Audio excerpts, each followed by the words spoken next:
Ar žinai, koks yra vienas didžiausių melų, kurio patikėjome ir buvome apgauti? Pabaigus šį video parašyk komentaruose, kokia pirma mintis tau kilo galvoje, kai uždaviau šį klausimą. Bus labai įdomu išgirsti. O mano nuomonė, vienas tokių melų yra, kad būsime laimingi kažkur ten toli ateityje, kažkada. Kitaip tariant, kad laimė bus vėliau.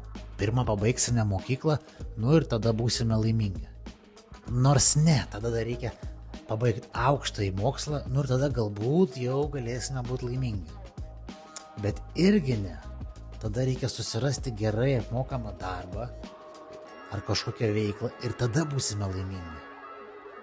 Bet irgi ne. Tada mums reikia namų, kelionių, automobilio ir daugybės kitų daiktų. Ir galbūt jau tada, kažkada senatvėje prieš mirtį būsime laimingi. Niekas neakcentavo ir nemokino, kad galima būti laimingu su tuo ir be viso to. Kad galima tiesiog džiaugtis ir būti laimingu vien dėl to, kad tu atsikėliai, kad esi sveikas, kad gali kažką tais daryti, veikti.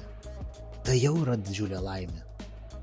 Arba kad įrašyti jums video, pasidalinti mintimis ir būti dėl to laimingu. Taigi, turiu tau 2 klausimus, į kuriuos prašau atsakyti komentaruose. Pirmas, tai kokia visgi pirma mintis tau šovė į galvą, kai paklausiau apie didžiausią melą? Ir antras, kas tave daro laimingu? Pasidalink. Tavo pasidalinimas gali įkvėpti ir kitus.